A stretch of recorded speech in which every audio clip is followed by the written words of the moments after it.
prelude our Spoilercast of the game that I've most recently completed, Celeste. Are you ready to talk about mountain climbing? Girls. Coming of age story. Is it even coming of age, though? She's already of age. I don't know. I haven't played it. Plot twist? There is a plot twist.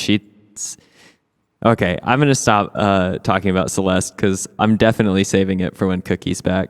But so you actually haven't been playing it, and you weren't just like YOLO I beat swagging. Celeste, actually. No, Just I spent recently? the whole week. Yeah, I spent the whole week playing Celeste for the first time and beating it. And it deserves all of the accolades it's received so far. At least all of the good things I've heard about it, all of the praise and appreciation, I think it completely nails. Like, I don't have any... I have no conflict with this. Normally, I'm a hot take. I hate this game, and that's not the case at all. Like, Okay. Celeste has been a real blast, and something I wasn't sure I was going to have fun with or not, but immediately did. I like it better than most Mario platformers. I can duck face to that. You can duck face to anything, Neil.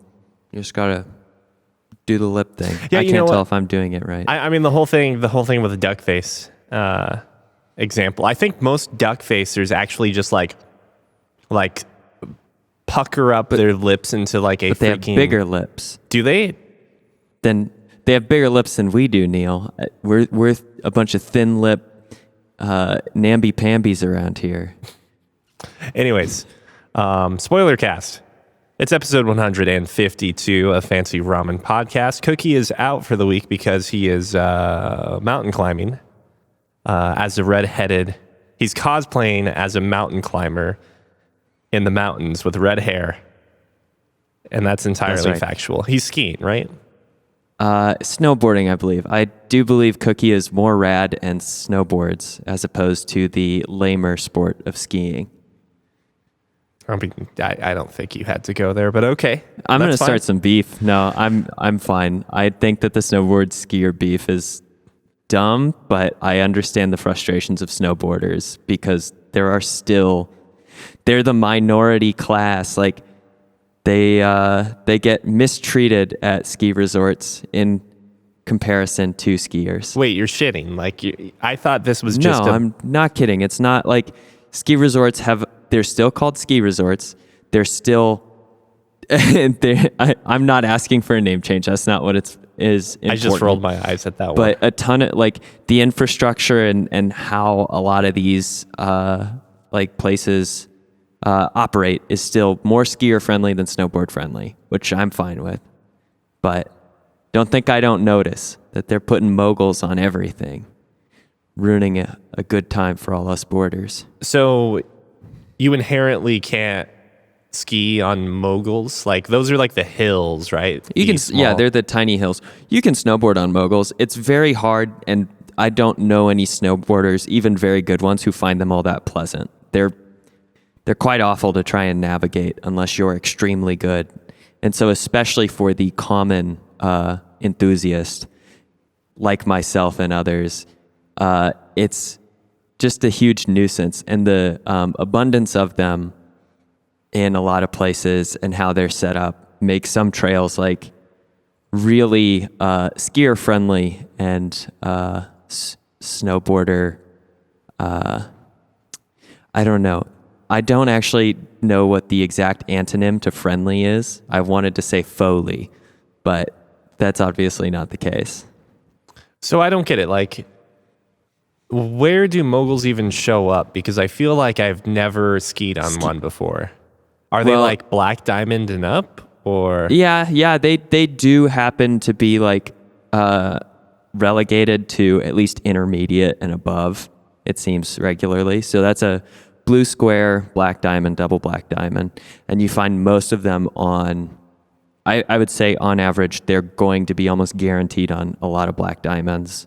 Less frequent on blue squares, but plenty.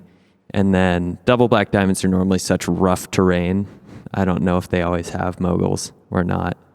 Double black diamonds are for people who are like, you are willing to like break bones, even if you're pretty solid at what you're doing, because there's cliffs and sometimes exposed rocks and stuff like that. That's like for the most extreme of winter sportsmen and Are you women. sure that the Black Diamond course wasn't made when they realized that they didn't have enough ski Like or trails? snowboardable trails available? And they're like, yeah, I mean, we can call it this. It's sort of like that, right? It is a better way to utilize the mountain to just say, like, these areas are very dangerous, so we're going to rate them the highest difficulty at your own risk. You know, by skiing on this spot, you've essentially signed a waiver. Okay, so my question is, if I were to, with tennis racket shoes, you know, I say that jokingly, of course. Snowshoes. Yeah, with snowshoes, would I be at risk of dying if I were to walk down one of these double Black Diamond trails? Maybe, yeah. If you don't know like the proper safety on how to like arrest, there's something called, I think it's like self-arrest or something like that. It's essentially like you need to have skills and techniques to actually prevent yourself from just sliding down the face of the mountain at high speed on accident. I mean, I think I'm pretty good at walking down icy sidewalks that are inclined. Does that translate at all? No, over it to this doesn't scale? translate enough because there's still like loose powder sometimes. You could just step somewhere and by no fault of your own, you could just like immediately start tumbling. But there was this one time where like I slipped on some ice and I was holding 2 coffee drinks, like double fisting it. And I did like a totally like feet from underneath me slide, like landed immediately on my back. But my mastery Didn't over spill the equilibrium and gravity, I automatically adjusted the cups to be upright still in that state. This just seems like a segue for you to brag about a very mundane moment of heroism in your life, but I do like it. They were both my coffees, by the way. Long story short, hopefully none of this rant makes it into the podcast and you cut it all out. I don't know. Leave it on the cutting room floor. Because I think this is a perfect way to introduce our topic, our spoiler cast for the day. Okay, because as we said, Cookie is out. And this is Fancy Ramen, episode 152. I'm Neil. I'm Scott. And as I have been building up repeatedly for the past 8 minutes now, or maybe more like 6. Don't shame me on recording time. We're going to be talking about the Somnium Files. I think grammatically it's me, the Somnium Files. Us, the Somnium Files. We, the Somnium Files, right? Yeah, we, the Somnium Files, in order to form a more perfect union, to establish justice and ensure tranquility. Oh, I don't remember exactly. This is also an embarrassing flex of my poor civics knowledge in this distinct moment. Anyway, the Somnium Files, a game that both of us have played, spent countless hours on, though I think the exact count is approximately 60 between the two of us. Yeah, 32 for me, I think. Yeah, and about 30 even for me, is a game that I had huge reluctance to play until you continually pushed it over and over. And I just bought it and gave it to you. Well, sent it to you. Yeah, and I played it, and with all of my resistance, the game broke me down and won me over to its side within that 30 hours of gameplay. And for reference, in case this is the first time you're stumbling upon our media or whatever you want to call this podcast, I'm so sorry for you if that's the case. but more importantly, it's imperative to point out that I played it on PC and Scott, you played it on Switch. Both and that's of us a very big difference, I believe. We both played it the English audio. And a quick aside here, I don't think it's really right for us to just start getting immediately into the territory of no man's land until we actually say like what the game is. And I can make a quick plea if this sounds interesting at all to you and you haven't played it, but you're still listening to the episode, which would be especially strange. But I'm not judging. You might want to stop this podcast and go play it yourself. The Somnium File is a visual novel game, meaning that it is mostly dialogue-driven and mostly character-driven, although not all visual novel games are character-driven in their nature. But so it's a lot of text. All of it is actually narrated out loud, voice acted, with the exception of some inner thoughts. But even then, a lot of the inner thoughts of Date are still voice acted, which is very convenient. But it's a game that also, I would say, plays around with what one would normally expect out of a visual novel.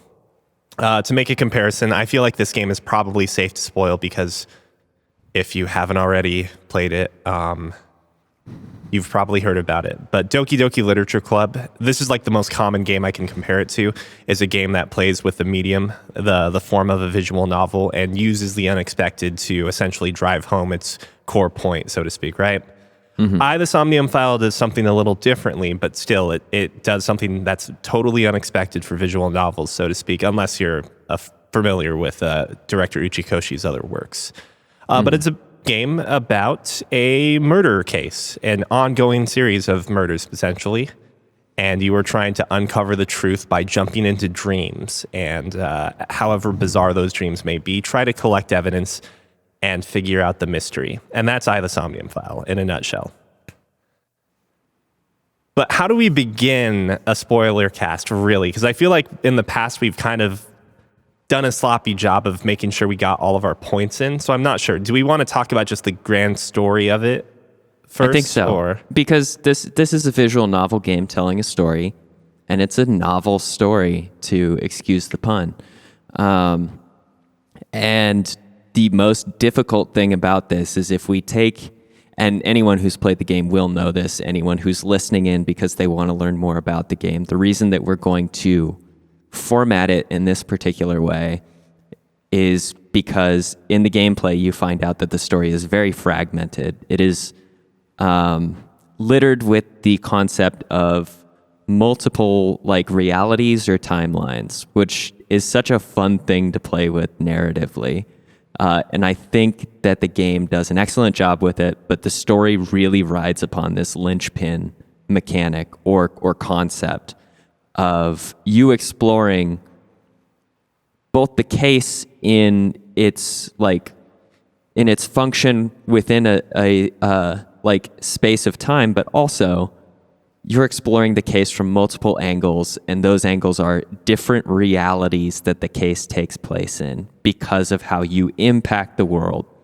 And so if you feel like you're comfortable giving an overview for the main arc of the game, Neil, I'll let you take the lead here. All right. I'm a little more removed from the game, so feel free to correct me if I'm wrong. But I made sure that for a game of this difficulty, I opened the Wikipedia, and it's a big one, ladies and gentlemen. It's very big, and they literally break it down into left side, right side, final plots. And each one of those are 8 paragraphs long. So, as I alluded to from the beginning of this little spoiler warning, the murder case that happens at the start of the game is that you find essentially a somewhat close friend of the main character, Date Kaname, had been murdered and left tied up to a carousel, and her name is Shoko, and I don't remember her last name Nadami. Or first name. What is it? Sorry, Shoko Nadami. Nadami. Okay, so Shoko is, for lack of a better word, your typical blue-haired waifu who's married to Date's best friend named Renju, and through the course of the early points of the investigation, which really I don't remember having anything super concrete, but you could totally just do that typical cop thing and say, well, obviously the husband did it, or the ex-husband. I don't remember if they got divorced, right? Ex-husband, and there's almost no evidence that would do Renju any favors on being exculpatory. Yep. Any evidence that you find within the first leg of this game is pointing towards Renju, regardless what angle you look at. The first surprising thing to point out, though, is that your branches in the story don't actually happen during the typical visual novel points, but instead happen within your somniums, or the sync sequences, which is the fancy word for saying you're jumping into someone's dream through optical nerves. Mm-hmm. Now, the first one the actual first meaningful one. Oh, you know what? I take that back. Scott, you played the demo where the sink that you went into was a little girl that was at the scene of the crime, holding the murder weapon. That's right. Who turns that out is to the be demo version. Yes, and that who turns out actually to be is the second Shoko's daughter, sink. right? Correct. So that they obviously kind of push you into a very cool, or at least I thought it was a pretty cool dream sequence there. But it's really telling that the tutorial dream that they actually don't show you in the real game In the demo. is, actually one of the most meaningful dreams, as you would later realize. But that one has no branching paths. You go through essentially these weird fragmented memories of Kaname Date, your main character, when he's actually asleep. And if I'm not mistaken, I believe Iris says that you'll remember none of this. And that's maybe right. No, she does. That's maybe a fitting thing because, in hindsight, too, there's a lot of big reveals in that dream that we as players would absolutely not understand. And maybe Kaname Date wouldn't either because his memory outside of the past 6 years is basically blank, null and void. No idea where he came from. He just knows he's a dream cop. Hey, man, I woke up one day, they handed me this badge and this eyeball, and they said, "You're a dream cop, son. Go out there and work the dream." Anyways, I guess rather if people are listening to this, they probably have a good measure of the story. But the two branches that you allude to, left and right, are dictated by one choice in the dream of a Mizuki Nadami? Okiura. Oh, that's right, because she has Renju's name, Okiura. Yeah. And that choice that you get, which is seemingly meaningless at the time of that sink, is you either decide to essentially lift up a cage full of balloons, or a cage that has a torn picture beneath it. Mm-hmm. And if you're like me, you didn't look in the other cage and just interacted with the first cage you found. Which turned out to be the torn picture, correct? Yes, for me it was the torn picture. But in the tutorial, it was balloons. Oh. Yeah, so I actually knew... Or the demo, you mean, right? In the demo, I'm sorry, yeah. So I actually knew from the demo what the other route would hold, at least as immediate consequences. Or information. That's weird. I guess, do we talk about this dream by dream by dream, I guess, or... I think we have to. But the other thing to consider with the dream by dream by dream, there are different ways for players to play this game, but I think the way that most people are going to default to is moving until they hit a dead end or a stop point.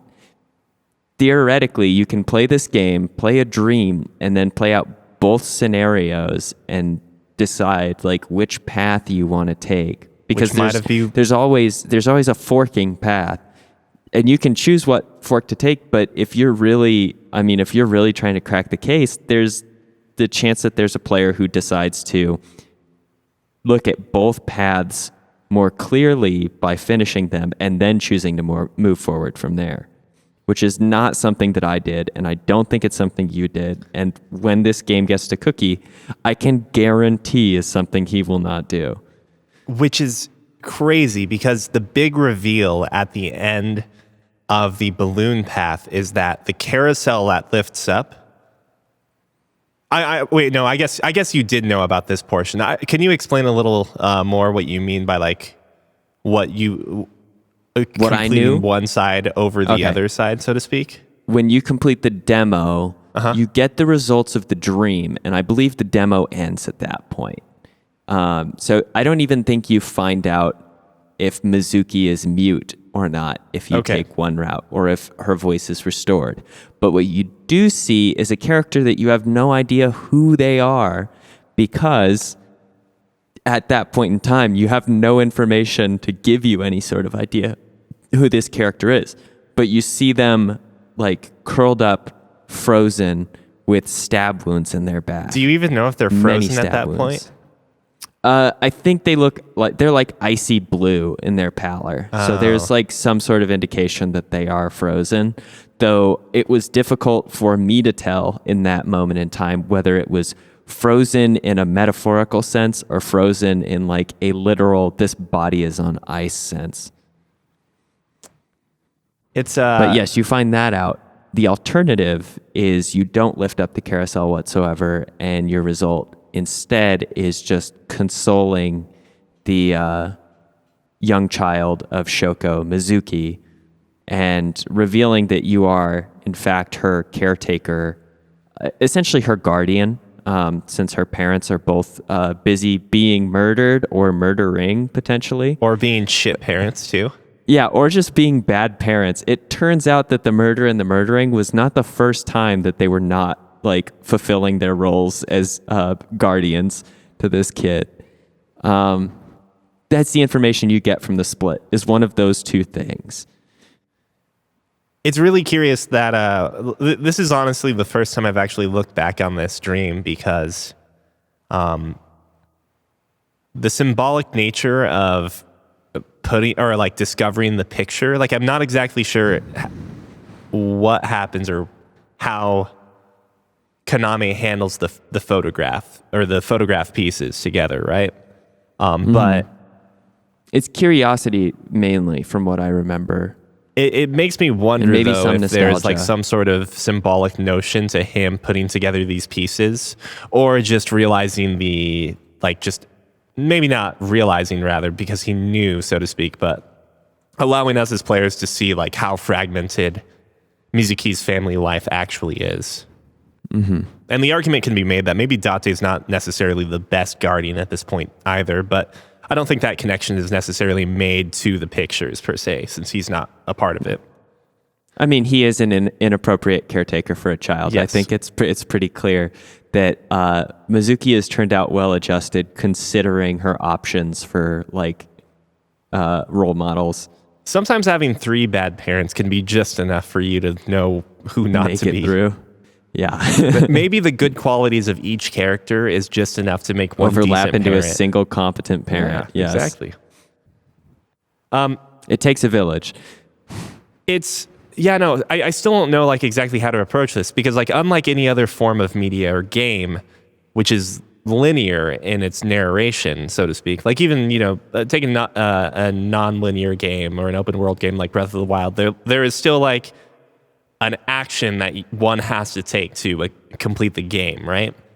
Mm-hmm. And Right. If we were describing Breath of the Wild, we could easily talk about the Guardians in any order. right.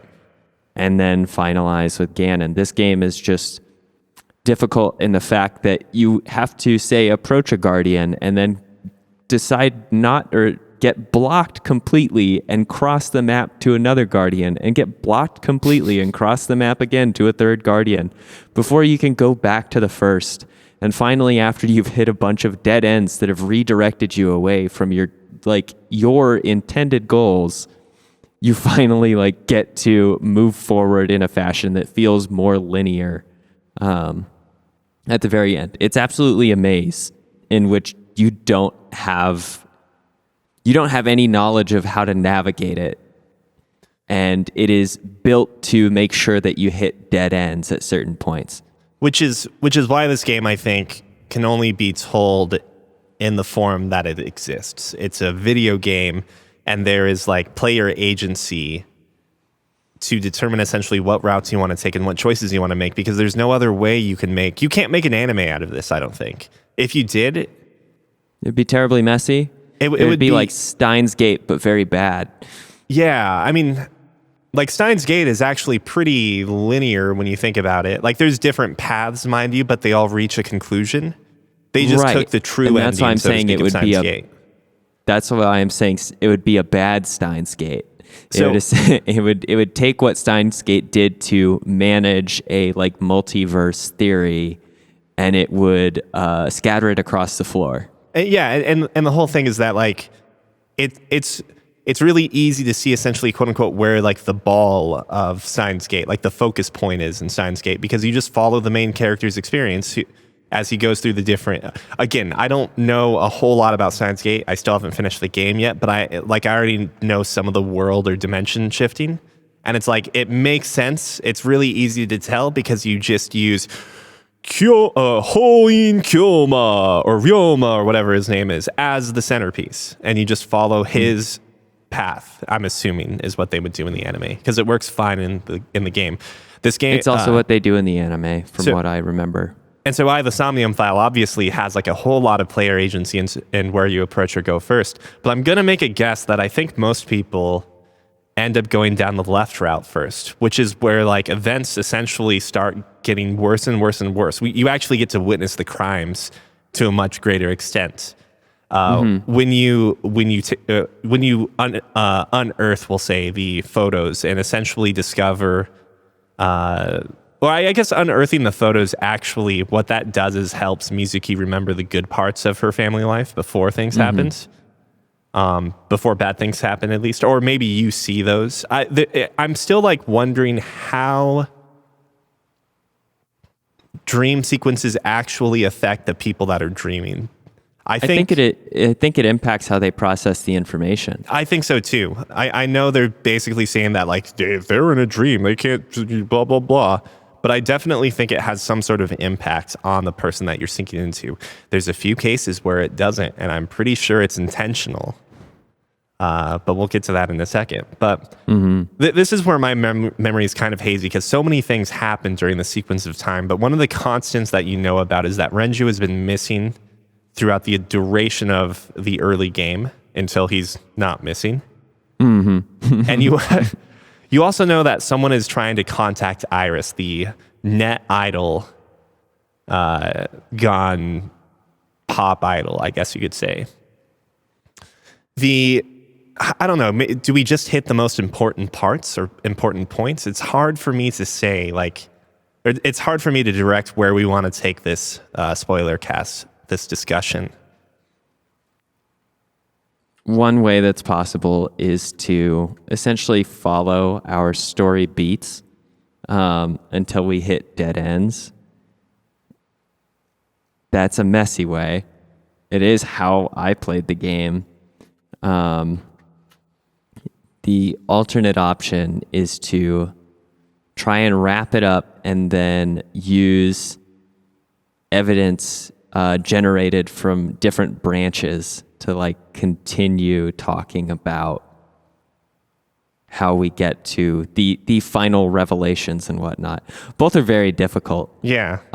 This is actually going to be the most Herculean task we will ever undergo on Fancy Ramen when it comes to unpacking a topic, because it's very smart of you to say that this can exist in other media. I just don't see ways to make it work in a movie or a television show or a book, unless it's a choose your own adventure book, but those are annoying mechanically. Or, I mean, I can't think of any other media that even works in storytelling. A song, perhaps. It would be a very long song, and it would be repetitive as hell. Would it but be we'll get to repetitive as hell song? songs. Huh? Would it be a choose your own track song?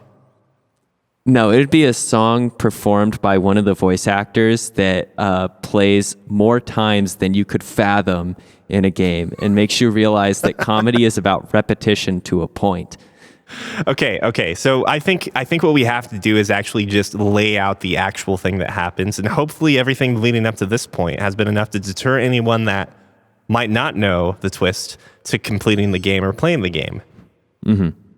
The ultimate twist, there's essentially two things, one of which is not necessarily a big thing for anyone that's played Uchikoshi games before, and that is that essentially your main character is retaining information from each branch that you play.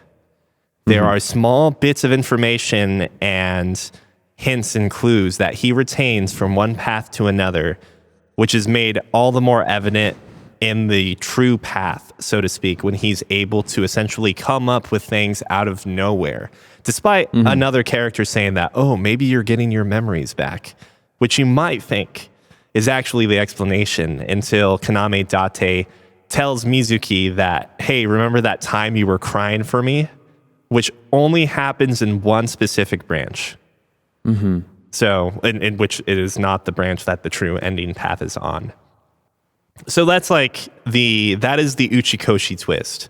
That has been prevalent in all of the other games I've played, where essentially jumping from point to point on a map is actually a mechanic and a plot it's a plot device, and it's not just you trying to be a completionist in a visual novel game because you want to date all the girls, so to speak. And I think and it's that was also really acknowledged effective. in a way that prevents the association of information being only known by the player. It instead addresses the fact that our character has information that is impossible for him to have. Like in a physical sense, it cannot exist without giving some liberties to the sci-fi mechanics that exist within this game, both with obviously entering people's dreamscapes and whatnot, but the fact that these multiverses obviously resonate or impact one another in very small ways. And it even creates a queue for it that is unintelligible for a very long time to smooth brain players like myself who keep going, what's this heartbeat that's coming up? I know it's important, but I don't know what to associate it with at all.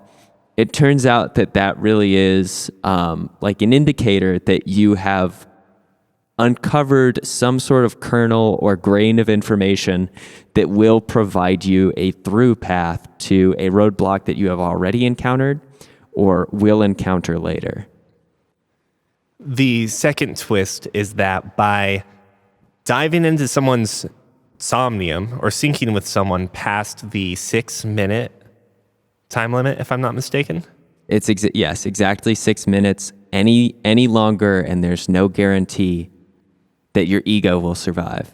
Or, your ego might take a beating, so to speak. The person that is syncing, their ego stays intact, but just in the person that they're syncing with. But what happens to that person's ego, Neil? Because it we know swaps a back brain to the can't other hold body. two. So are you telling me that if you sync for over 6 minutes, you'll actually swap consciousnesses in a Freaky Friday style interaction, and that is why we are kept to such a tight time limit? Maybe.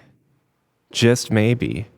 See, we're beating around the bush for fun, but in reality, that is one of the major plot twists that Neil is alluding to, is in this game, in order for these murders to make any sense at all, there has to be some way for each of the characters who commits murder, especially on the left path particularly because it leads such a bloody trail, there has to be a motivation. And the biggest difficulty that we find in the first third of the game or longer is that Kaname Date cannot piece together a good enough motivation for any of the people who are most likely the killer of the victim that he's working on. And this trail of bodies seems to indicate that somehow this motivation to kill is followed by a motivation to be killed by someone else, more or less. Basically, or a chain of events in which when you kill, someone will all of a sudden feel compelled to kill you. That's basically it. Shoko gets killed by Renju. Renju gets killed by who we think might be Iris. Then Iris, who is also known as Aset or Tessa, and happens to look a lot like the frozen Swiss cheese hole having person that we find in Mizuki's dreamscape in her Somnium. Now, to be clear, though, by that point in time, Date had already met Iris. So that is correct, yes. So, Date identifies the body as Iris mistakenly. We'll touch on that in a second because that's a pretty important thing. Yeah, let's slow down here. But then Iris may or may not. There's an attempted murder for Iris, which gets Ota involved in some way, and depending on what you did beforehand, that can go multiple ways. But you can then end up with a dead Iris, and then end up, you don't necessarily have any proof to point it at this character if you're going down this path first, but you then end up with a dead So being shot an eyeless So getting shot by none other than The boss. The boss, making an appearance from MGS3. Great tie-in. Metal Gear. The crucial thing about that is that I would almost say that the mystery up until that point I felt like there was just going to be a bunch of red herrings or something. Because when I was playing through this portion of the game, like I played 999, I played Virtue's Last Reward, and I played Zero Time Dilemma. Those 3 games all having twists that I did just not see coming, and they just whacked me over the top of my head, basically. Like Persona 5 battle music all over again. I knew that something was going to be up with this bullshit. Not to mention all of the preliminary YouTube videos that they had shown, which was kind of like alternate reality game, so to speak, or ARG. Really was all just a big red herring to presenting the possibility of doppelgangers. Like, it felt though that when I was looking at the entire series of events leading up to seeing Boss Murder So, which was basically my first end route. It felt like the game was trying to shove this narrative into my face that Renju killed Shoko. Iris, for some reason, all of the evidence seems to point to her killing Renju. And then, I don't know who this So guy is, but maybe he's involved in Iris's death. Can't really tell. And why did Boss just kill So? Like, I think there's a huge tell for So, and that is with one of the solutions, you find that the unidentifiable person in the polar bear costume, which is why you can't tell who it could possibly be, is because they're donning a polar bear costume, and you can't get a very good profile from that. But the person in the polar bear costume suffers a wound on a particular limb, and then you ID that this person who you have seen without a wound on that limb mere like hours before, and if not hours, like half a day at most, because you're always harassing this man, and he is not happy about it.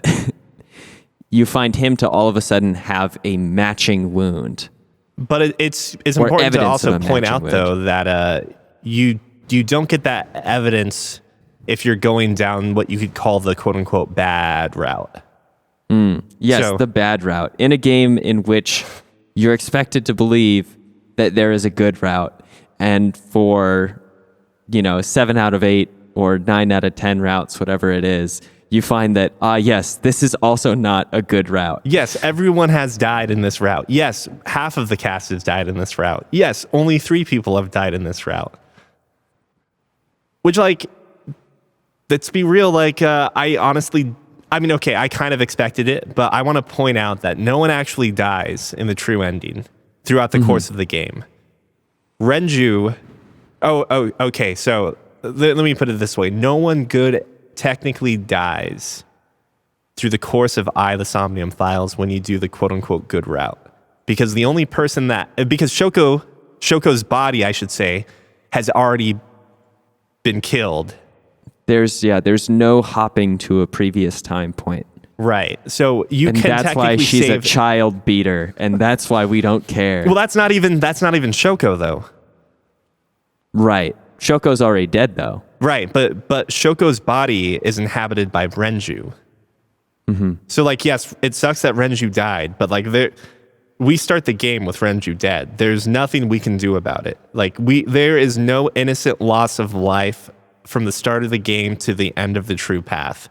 And like, yes, it's still a bleak game, but like, wait, is Renju not innocent in a way though? No. I'm saying that okay. Renju is already dead. Okay, you're saying the innocent loss of life is like it's stuck on the tally board, but we're counting score after that. Yep, exactly, because the game starts after. Like, you have no control on our saving, folks. So it's like this game is dark and bleak at a lot of points, but really, when you think about it, like it's pretty positive and optimistic in nature. But anyways. the entire this entire body swapping, though, we haven't really discussed who it originates from, which it turns out to be like None other than Kaname Date himself. Kaname Date's original host, the person that was born into that body at conception, the original Cyclops killer, so to speak. One of the original Cyclops killers. Yes, but like another large twist. It's another thing that like the game technically shoves in your face at the start of the game, and they're like, "Hey, look at this, Kaname. Look at this player. I need to tell you about the Cyclops killer." No, I actually don't, because I don't want you to know about him, Date. I withdraw that. And your character can wow, what the heck is wrong with me? Can continue to ask every other character that might know about the Cyclops killer and those findings. Like, it's the game's so good at shoving extremely obvious clues in hindsight into your face and you having no idea what they mean. Straight down to the point where, like, in one way, technically, you're playing the killer the entire time. But it makes you, I think the thing is even though they put those obvious things in your face, it does present a barrier at times for you to access those things in a way where you go, I know this is crucial information. I want or I need this information. No one will give it to me. There is like no cooperation on this. It's also teasing a dead end to you in a way in which the game is not saying dead end, but instead just saying like, man, it's a real shame that no one wants to cooperate with you on this particular thing. And you don't know why. And we're not going to give you an option to press the issue once you've pressed the issue once and you've still gotten a stern like no.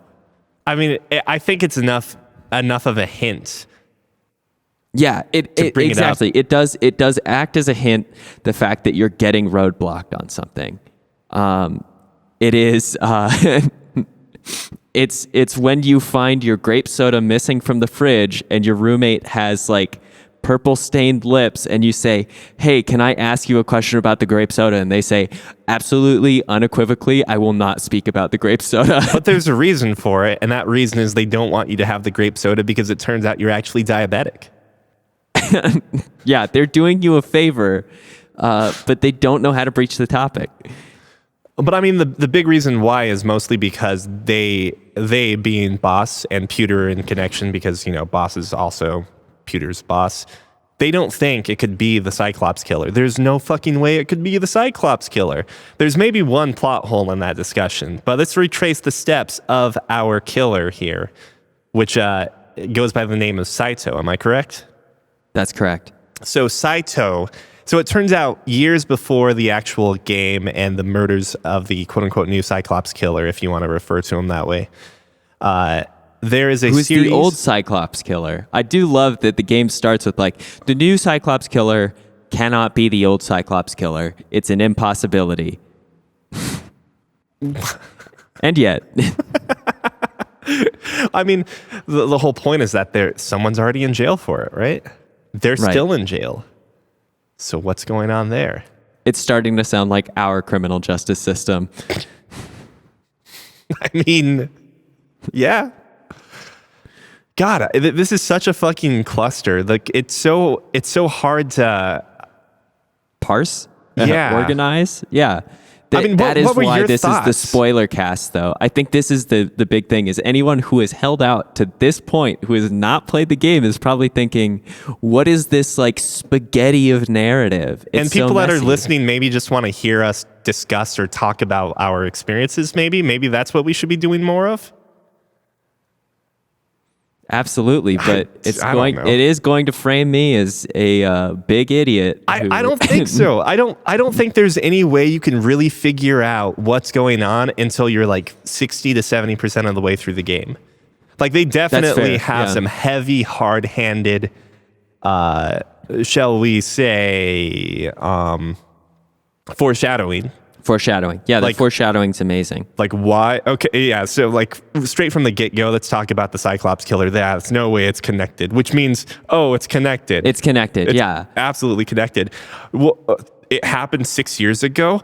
I, Kaname Date, don't remember anything from 6 years ago. 6 years ago, yeah. Which is... When we approach these things, these are things that I immediately hit upon. And so when we spoke on the Somnium files previously, I'm sure you were absolutely delighted to hear my guesses when I said, well, honestly, the killer could be Kaname Date. I mean, he was the Cyclops killer. And then I think the other guess is that there was some sort of like curse or virus or something that was making essentially the killer of the last person be killed, and that like murderous intent would transfer. I was so damn close to the actual kernel of truth for so long, but this game presents red herrings in such a great way, or roadblocks it just the most opportune times, where it would consistently debunk whatever theory I had because I didn't have the mind swap until the very end.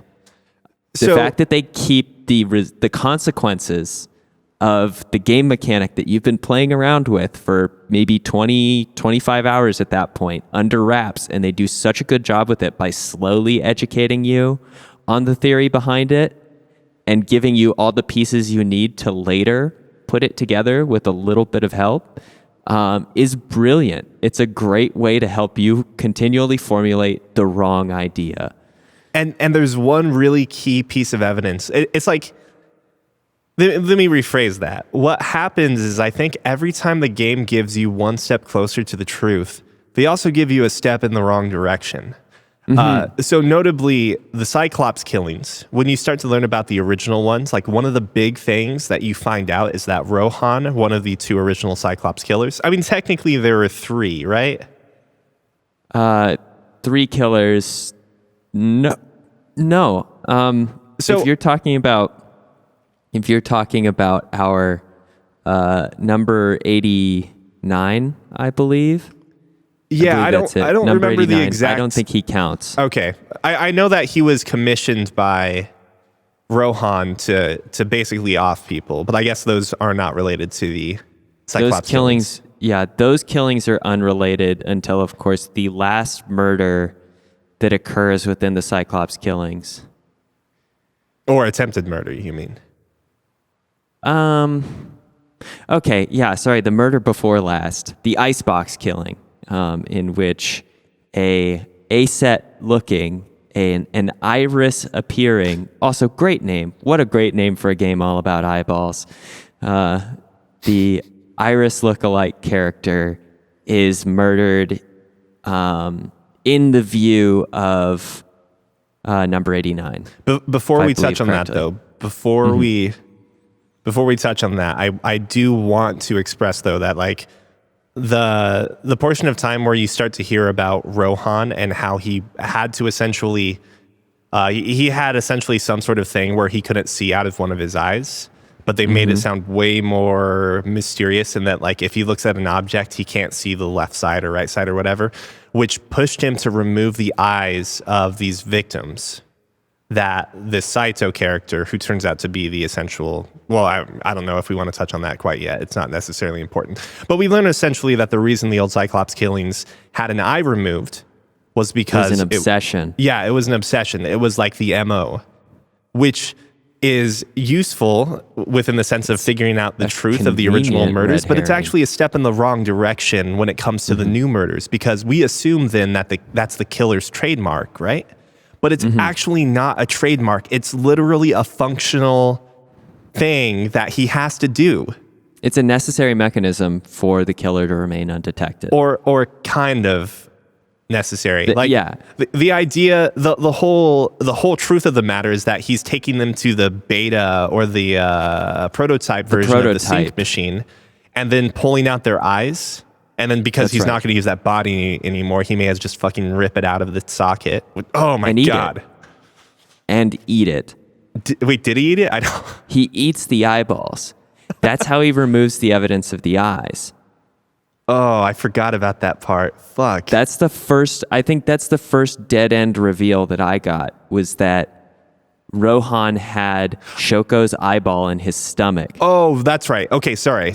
And so that's also where I got that virus concept or infection or curse thing going on. Is I was like, the eye of the last person has to transfer inside of the body.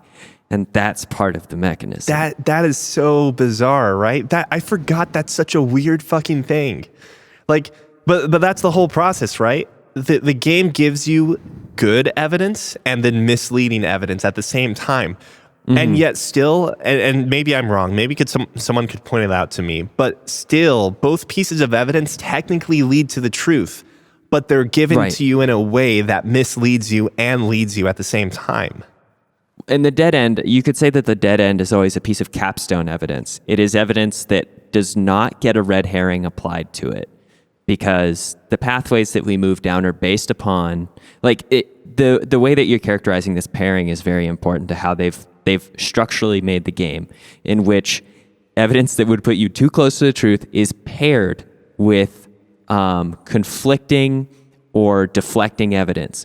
But at the end of every single storyline, every dead end, you get one piece of irrefutable evidence or evidence that is valuable and does not have a counter associated with it. And so the only way to truly piece together the game is to hit each one of those dead endings. So you have evidence that is immune to all of the deflection and red herrings that are presented throughout the other progressions of the storylines. My crazy theory, which turned out to be so far from the truth, was a combination of all these crazy little hints, these breadcrumbs I gathered throughout the course of the playthrough. And that was knowing that Hitomi and So seemed to have some sort of weird connection. And I did most of the left side before I did the right side. In fact, maybe all of it. But so I knew that Hitomi and So had some sort of connection. There is one roadblock that exists on the left side that is not accessible until you finish the right side. Which is ultimately the bad ending. The worst ending, I think, yeah. Or the best ending when you want to think about it from the standpoint of, Kaname Date's alive, and so is Mizuki. And Kaname Date has the good body, at least in terms of Tiffany's beliefs. Tiffany is much more fond of the light-haired Kaname Date body compared to the dark-haired old body. So the creepy sociopath body is the one that is better than the grizzled Yakuza veteran. I disagree with her, although I would say that I like the voice actor for the sociopath body. I really like his voice. I like both of them equally. I think visually prefer the original Kaname Date, the which anime is Saito's Kaname body. Date, yeah. Saito's body, yeah. But so I went through most of that, and so I knew that Hitomi, who is Iris's mother, I'm just gonna say mother, mother, and Hitomi and So have something together. And just to note, So has gray hair, so we don't know what his natural hair color was. That's important for a second. Mm-hmm. We also know that So has a son who is essentially MIA. I mean, he's off studying in some foreign country. He's abroad. Which you already know is bullshit. Or that was immediately oh yeah, that's the bullshit meters going on. Are we So's son? Oh, speaking of which, when you're going through the So hates to look at us, by the way. This is also another, it's a micro clue that So, before he ever interacts with us in any meaningful way, is already, I think, absolutely incensed that he has to look at you. It's just like how my dad hates looking at me. Yeah, it really brought up a lot in Neil and I. The key thing here is even after you get done with the left side, arguably the bad side, if you want to think of it that way, you do have an ending, Mizuki's ending, where So tells you how ironic, killing my son or something like that, right? That's right. So at that point, it's okay, Kaname Date is So's son. All right. You know, We've established that. I thought I hit a dead end at that moment to actually bring in some personal like experience. There are two options available for what you do, and one of them is like fire the gun at I think one of them is fire the gun at So, and then there's when you select So, there's four options, and they're all like kill So Sejima or whatever. But there's a secondary option that can be made that essentially has Date like sacrifice himself, and that's save Mizuki. And there's like four options there. It's save Mizuki. I don't know how you missed that. Well, because I normally, like, if I'm presented with options, I take them. I don't worry about the consequences because, once again, I am embodying how Kaname Date thinks. And there's a gun to the head of the... it feels pressing. Yeah, I get it feels incredibly pressing, which is good. It's good game design that I felt like I need to make a choice now, and I made that choice. You get a game over if you try and shoot So Sejima because you fucking die. I mean, I had a moment of Detroit Become Human where like the actual best choice is not the thing that that the game has you look at immediately. So like I instinctually just veered right to Mizuki there. But yeah, so you said you had a dead end there. How long did it take until you actually went back and revisited it? It wasn't a dead end. That's the catch. Oh, right. Game over. I thought it was a dead end, but it was a game over. And I didn't piece together that a game over is different from a dead end at that moment because I hadn't hit enough dead ends. It was actually one of the first things I encountered on my progression through the story. So you thought that was just a bad ending at that point? I thought it was a bad ending. It kind of was, yeah. It was a bad ending. I died, and the killer was not caught, and he probably killed Mizuki moments later. Or swapped bodies with Mizuki. Very interesting. Oh my gosh, he'd be all powerful. The dankest timeline. There. Invincible. Yeah. Bulletproof. One thing that they do have in this game is that Mizuki is pretty much immune to bullets, except when it's like the barrel of a gun pressed against her body. Otherwise, it's impossible to hit her. I mean, she's got to be like only 4 feet tall right now. There's no way you're going to be able to land a blow. Okay, so at that point, we know that So's son is apparently Kaname Date, or so we think we know, right? Mm-hmm. And then the very next path I went down was the Iris ending, which is where you believe her. You choose to believe her story about Nizatlots. Oh, and she fries your fucking brain. How she essentially has this crazy fucking idea of a conspiracy being held against her. Mm-hmm. And at the very end of the game, of that path, you, along with getting these memories of you playing patty cake with Iris, which, by the way, the best animation in that game is Iris, like having her hands, which are not modeled in any way other than like generic ass T-pose hands, congratulating or like, excitedly raising her arms up when she wins like this. It's so bad, but so great. Which and obviously means patty nothing cake, for an audio podcast. Well, yeah, it's not, but it's kind of patty cake is what it is, right? It's ratty cake. Ratty cake, yeah, whatever. Yeah. Doesn't matter. Apparently that's copyrighted or something. Copyright issue. Anyways, though, so at that point in time, I was like, wait, so we're So's son, and we know So and Hitomi are like meeting up for some reason. Are we Iris's brother? And it made sense that in Iris's Somnium, or so we thought was Iris's Somnium, we see Kaname Date fucking strangling someone because maybe Iris saw Date, or, So's son, her brother, strangling somebody.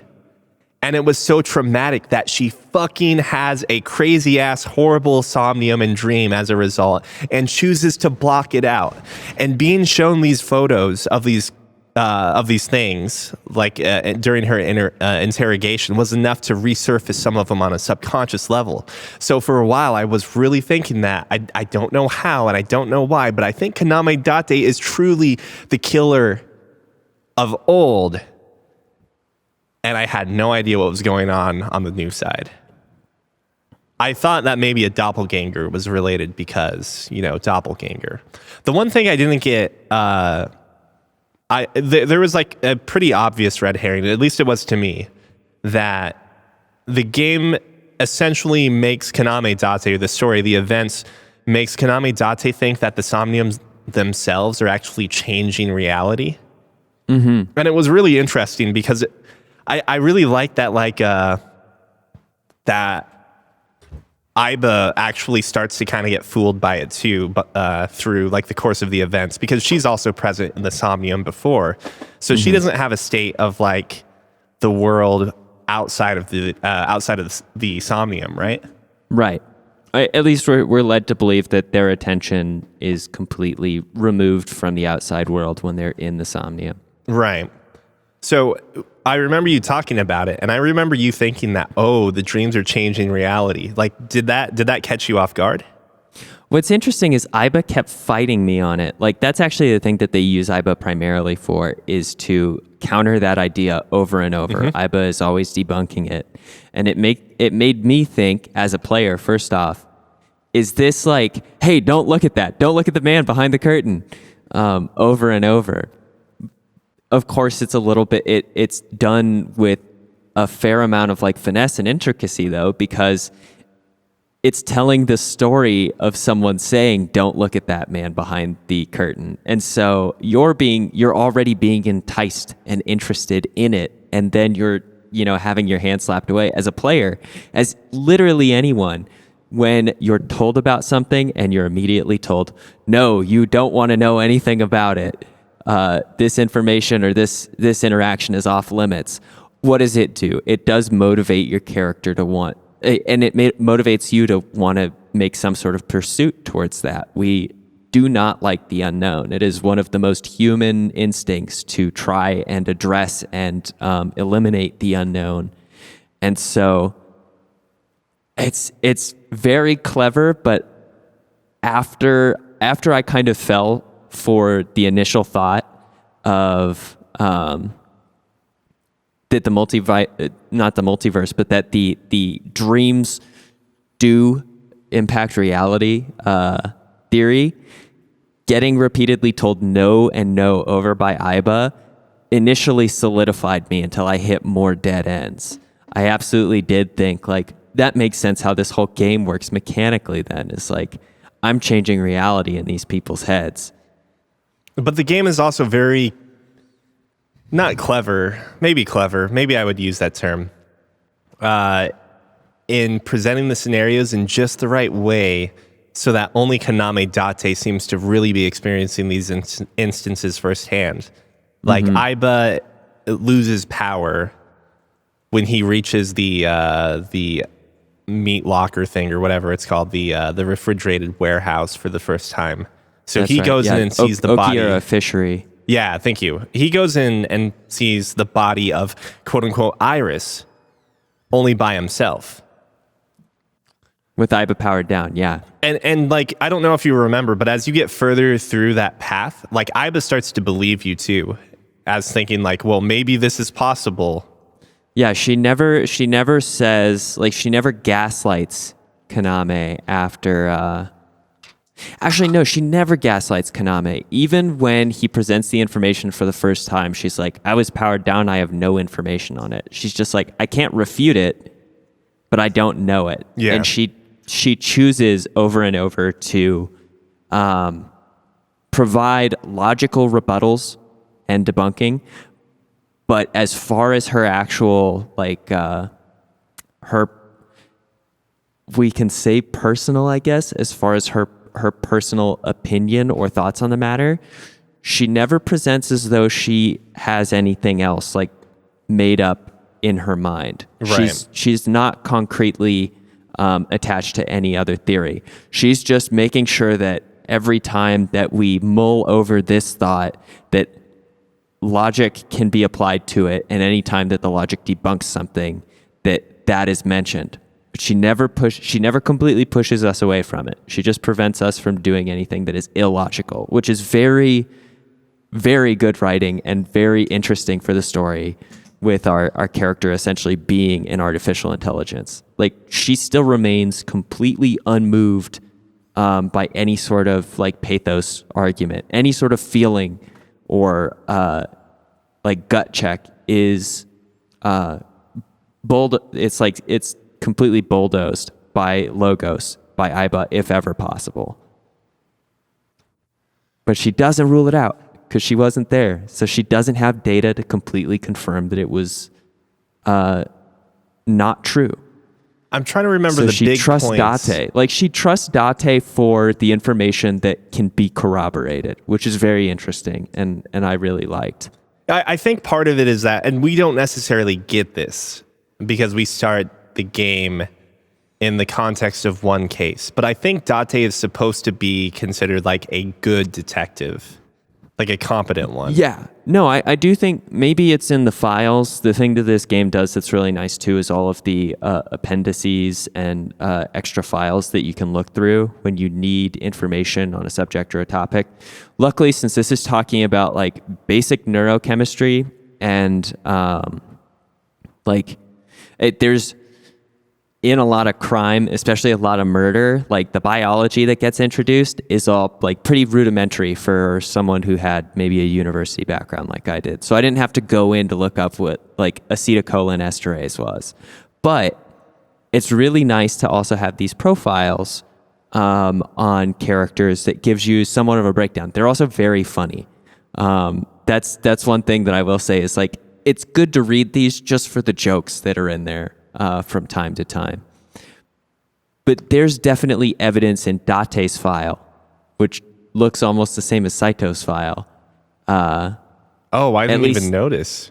Yeah. If you look at Date and Saito's file, it's very interesting, like how they're organized. Their interests and likes and dislikes are obviously quite different, but I think like the photos they use for it and like the formatting on the items that are in there have like they play off of each other, I think just slightly. Long story short, there is evidence that Date is a good detective in the information, I think, if not on his profile, then like later in the appendices of information that we know. Like it is absolutely alluded to that Date's not stupid. He may not be a genius detective, but he's certainly like competent and capable at his job. Yeah, I think a part lot of of that it might be Iba. Yeah. Honestly, I think as soon as he has Iba, he becomes a very good detective. I mean, the guy can hardly function half of the time. It's crazy. I mean, that's maybe one of my favorite things. One of my favorite subtle nod-offs is that Date, who is definitely not a good person, is only this way because he's in a psychopathic body and brain. Mm-hmm. And that he's constantly being regulated under medications in order for him to function close to a human being. But like part of the side effects of those medications, as well as just the side effects of being in this brain, are like increased libido, like hyperaggression. That's more of the psychotic elements or nature of it, that they're trying to prevent. But like all of these weird things, and yes, sometimes he just acts weird. Like I think he's like described in some ways, or we get the characteristics that he is like very, very heavy on id, and instead of having super ego, Iba operates as his super ego. Yeah. Like we're talking Freudian concepts, so if we need to, like I can do a quick breakdown of like id, ego, super ego, but it's based off of like an impulse and then a parent-child relationship between the three, where super ego is the like the regulatory, it's the moral conscience, more or less. The id is all like instinct and impulse and like chemical stimulation and whatnot, which is what this body absolutely craves, as we find out about Saito later, the original owner. And then ego is just the perception of reality, more or less. So it's sort of the middle state. So if you think of it from the standpoint of like the regular interactions that Kaname has, he seems pretty well grounded for the most part. But when given the certain circumstances where he can use his gun, or he can either use force or try and resolve things peacefully, it feels like more often than not, the regular Kaname Date, as in like, you know, he's got Saito's body, immediately jumps to the reaction of like, I want to shoot him or I want to do something very violent. And it feels completely out of place. And at first you think like a lot of these times it's very chemical or not very chemical, sorry, comical in nature. Yeah. Some of and his one time actually aligned with my own desire to just punch Oda in the face. Yeah. I mean, that one I would argue was under a regular conscious there. I don't think it was necessarily hyper violence. But it was such a great justification that like this guy who is like uber pervy and at times hyper aggressive and violent. It's not technically his personality per se. It was the nature of the chemical imbalances that were occurring inside of this new body. Gosh, what else happens on the right side? The true side of the route. The right side is the right side the true side? Yeah, because that's where that's the only route where Iris that's does the only not route get, where Ren is blocked from completing any other murders. And isn't it basically isn't like the small snowball more or less agreeing to go on a date with Iris? That's right. Yeah. And because you tell Iris at the end of one of these dates, or it could be because of the frozen Iris phenomenon, after seeing that vision or something, after having like that heightened sense of concern, like Date tells Iris not to let anyone in. That's right. Yeah. He essentially interferes with the path of the murderer, and the murderer continually meets like worse and worse luck throughout the Oh yeah, he gets in a car accident. He gets in a car accident. He has to escape the hospital. Although I think that happens in both paths, because in the left path, I remember hearing about a car accident on the news. I think it's just something that completely escapes their intel. I could be wrong, but I think the car accident still happens. Because if I don't know if I can hunt to fact check. Yeah, no, it's going to be impossible. I don't know. The more I talk about it, the more I want to replay this game and just like see what it's like with the clear picture in my head and see what there is to pick up. Anyways, it doesn't matter right now. But yeah, he gets in an accident, tries to get Iris, I think, to go with him someplace, and Iris runs away at one point. That might have happened before or after. I think it happens after, because he's clearly in a bunch of pain when Iris agrees to go with him someplace. Talks about him like profusely sweating and looking like he was in trouble or something. I can't remember like what endings are on that right side now. Really, when it boils down to it, I'm not necessarily sure what else to really go over when it comes to like the events that happen. Like down the Iris ending, which is again yet another bad ending where Iris, in this case, dies because of a brain tumor. You already start to see like the inklings, the trickle, so to speak, of like all of these positive forces coming together, because you have the Yakuza bro. You have Ota and Mizuki. Like the whole gang is trying to join together to save her from Pewter's armed men, who she believes is knives at lots, but it turns out to be people hired by Saito, or basically hired by Saito at the insistence of Pewter. Or excuse me, might have been hired by Pewter, but at the insistence of Saito, who is in Renju's body. But basically, hired thugs that are not related to knives at lots at all.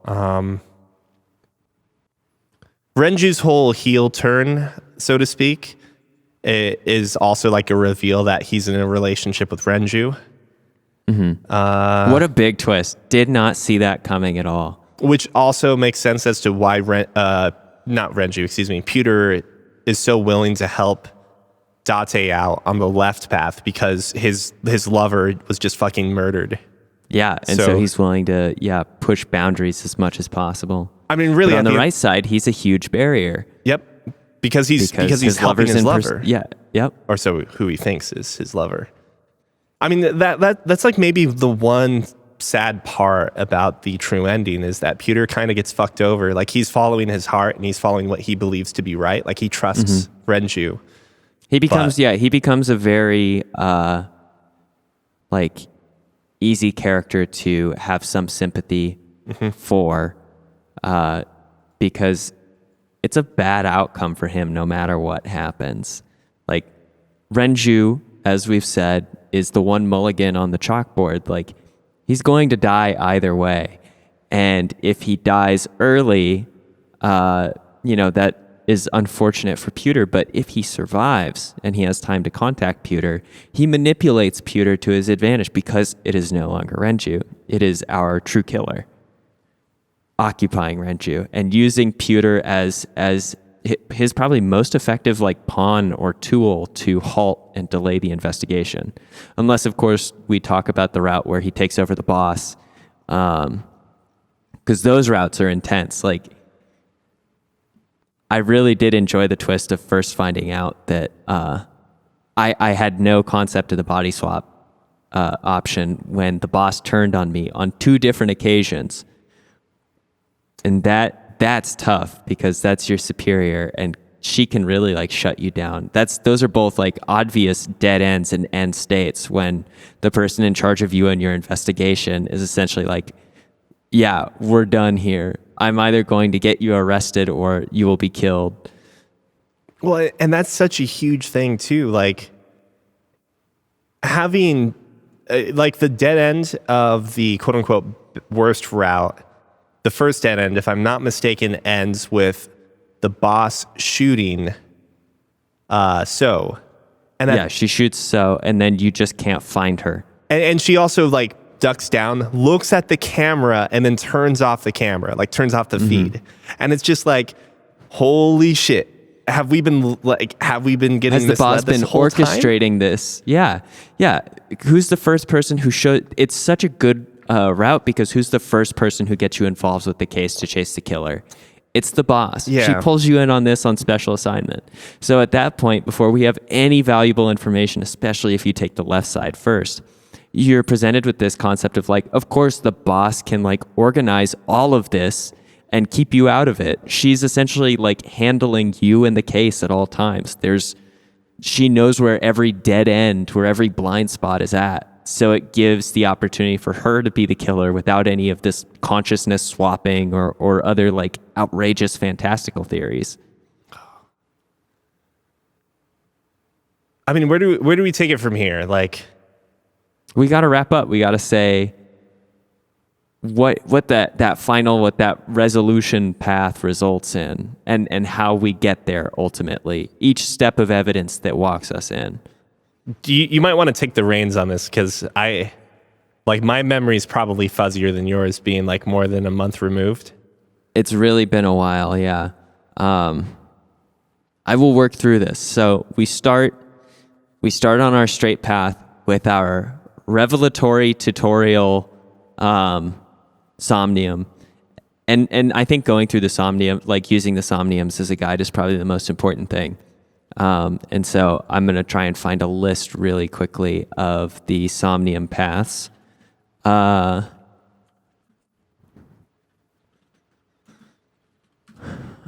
Okay.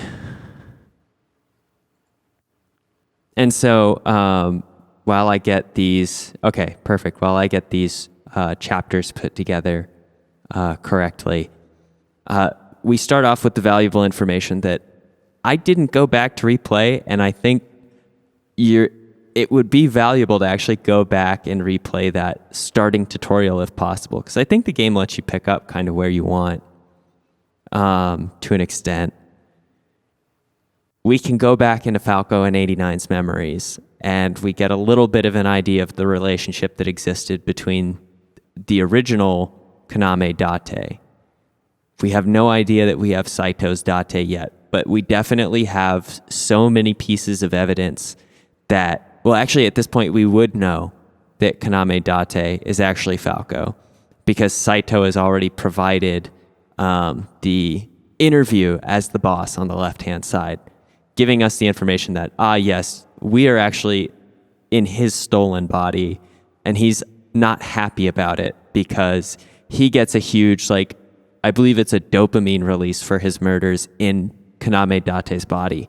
And so part of his like murders are all in the route to corner Date as well and get his body back. Like that is his ultimate goal if he can help it. And that's why we continually hit these dead ends too. Is we can assume if Date loses the trail, that Date will become a victim later on down that path. And that is it's Saito's check, and we just don't always see the checkmate. Not we always can't step out of it. Because in some cases, he's dead. Just straight up dead. In what case is that? I can't think of one. Mizuki's ending, he's dead. And so is Iris. Oh, that's right. So in Ota's ending, I don't exactly remember Ota's ending. Like what in Ota's what ending, Iris has her eye scooped out, right, and so escapes. I believe does so escape.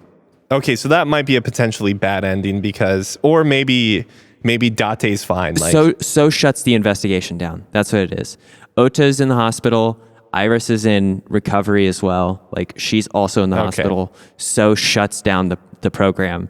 And by so you mean Saito shuts down the program. And Saito shuts down the program as so. Because so is now because Iris. so is in Iris's body.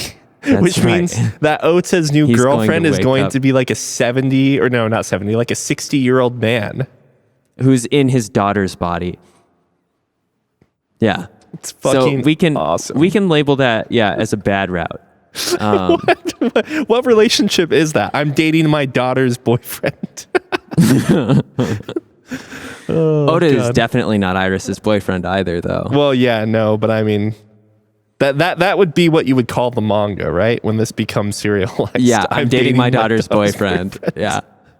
Okay, so we go through that first tutorial. Nothing really changes. We may have more context or information, but there's nothing we can do about it at that point. We get into the brain of Mizumi. And in Mizumi's brain, to take this path, we actually have to initiate this car crash. Here's the thing. Maybe like what's happening in your in the sync is actually impacting reality in a way, right? Like how does Mizuki being able to speak and Mizuki not being able to speak influence that car crash? Because that really does change the whole mechanics of how this progresses. I think the car crash happens. I think it's just that you don't warn Iris in one route because you're preoccupied with Mizuki. No, you're right. Okay, I do remember that. Because Renju is on borrowed time in both ways, and that's why that he can't be found. And so the big thing though is that like absolutely the dream totally influences the person, I think, because what Ota remembers or thinks he remembers changes based upon the outcome of his Somnium, in which, he either deals with the polar bear one way or another. Processing. And that makes sense too for Mizuki being able to speak or not being able to speak. But when I think about it, like there's no autopsy on Renju when he's fish hooked about him having any other damage or injuries. That's a good point. Which makes me think that like this could just be a plot hole that we have finally found. Wait, I feel like they do talk about something, but I might have to like look at that segment some more. They do a more detailed autopsy later, but that's when we find Shoko's eyeball on the left path. I don't know if they find the car crash injuries. So it could be one rough overlap where we have to assume that somehow the world changes ever so slightly. Outside of the Somnium, that technically has nothing to do with our exact approach, but maybe it does. Maybe in fact, our pursuit of Renju or our calling of Renju may distract him at the exact moment. That could possibly be it, is we call him in the middle of like this car crash happening and it distracts him and he gets into it or something. So we can say that maybe that's how it works out. Either way, we move down this path with Mizuki getting us an earlier interaction with Hitomi. Like we were able to hit that Hitomi interaction earlier in the story than if we were to take the left-hand route. Because Mizuki can't speak, she ends up overcoming her issue because Hitomi comes to our apartment. Because Hitomi's a better guardian than she is the best Date's. guardian in the game. Yeah, easily so. Real mom Hitomi. And that's also how we prevent Iris from getting captured by Saito and used in the prototype sync machine. So as we move forward with that, what's the next thing that we hit? I think it's sinking in the villain. I really do love how these chapter titles are all AI. AI, yeah, somewhere in there. They all rhyme. It's sinking in the rain, essentially, right? They're using singing in the rain as a joke. We're able to get to Sosejima through this route though, to like finally resolve. So in Sosejima's route, we figure out the killing of Monica. I forget her last name. I can't remember Monica's last name. Yeah, who knows? Iris's bio mom. Yeah, Iris's bio mom, who is whose death we now know about from the Sinking in the Mountain path. Or actually, I think we access the Sinking in the Mountain path in this one. So we still don't know exactly who Monica is. That's Hitomi's. Hitomi's. Yeah. Yeah.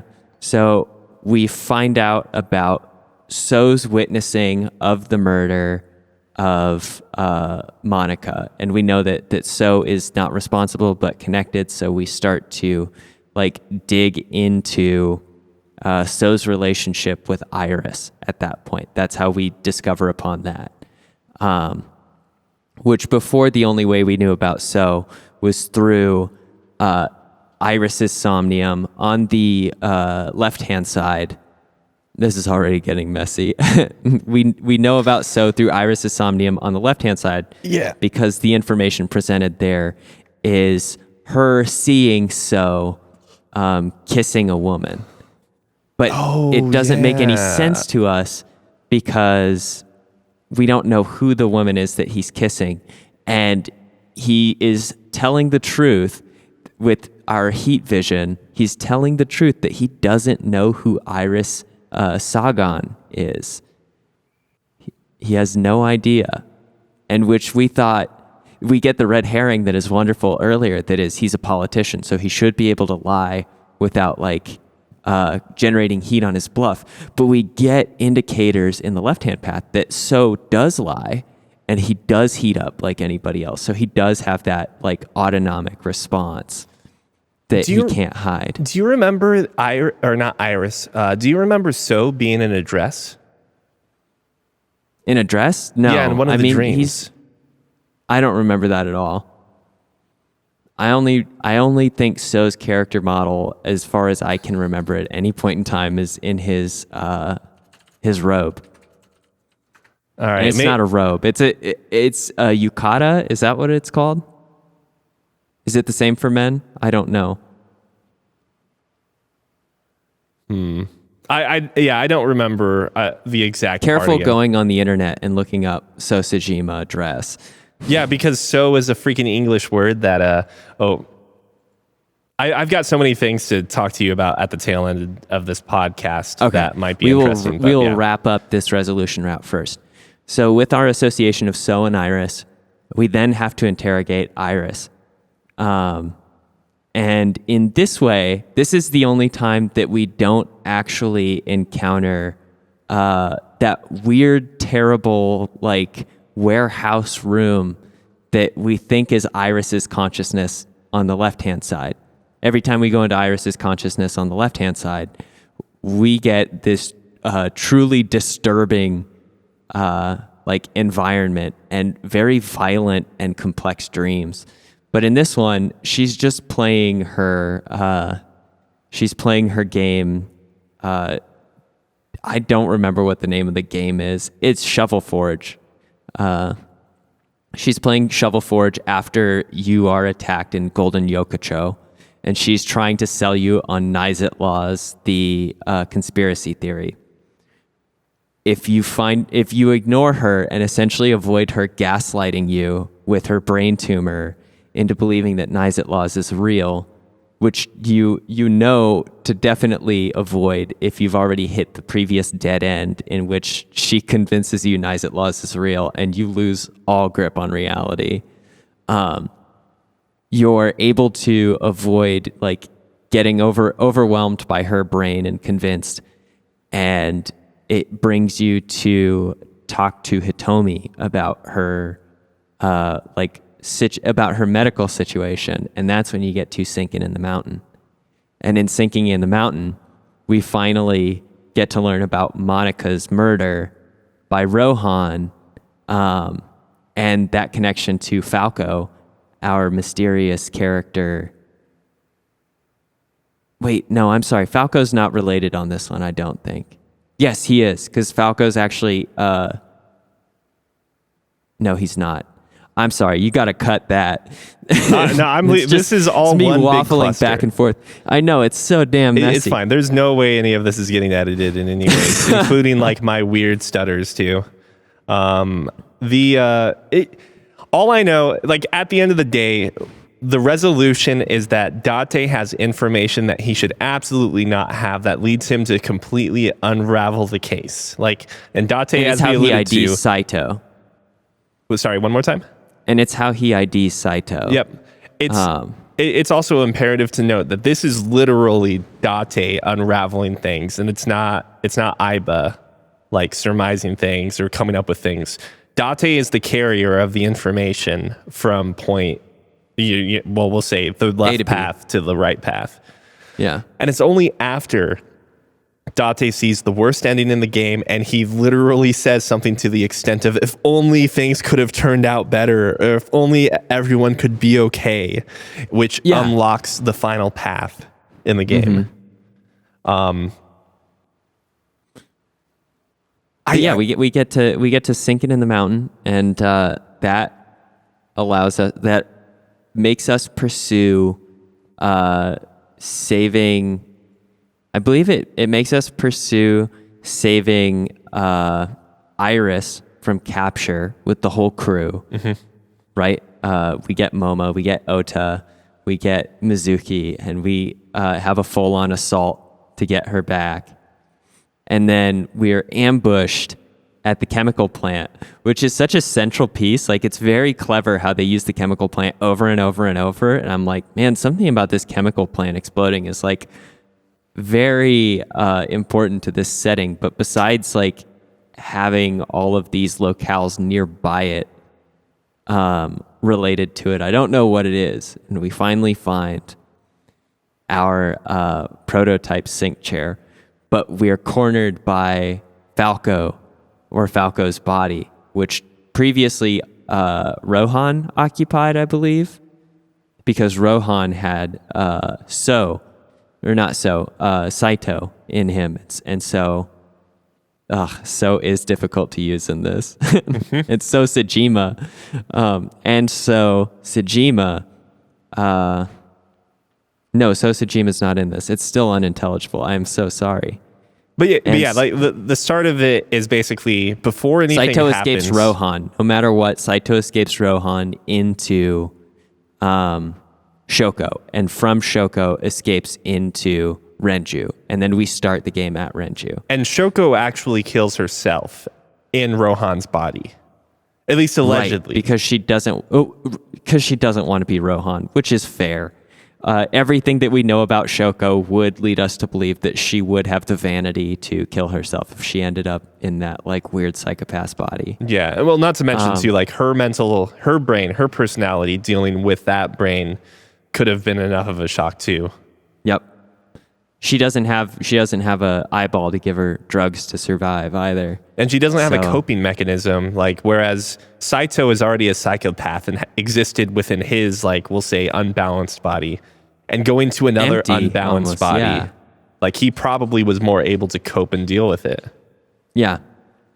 So we finally get to the final sync in which we're synced with.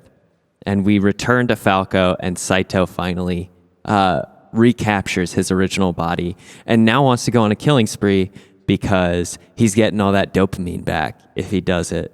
He's getting the release. And so we have the events that unfold for Iba exploding in his brain, and we lose our best buddy cop forever.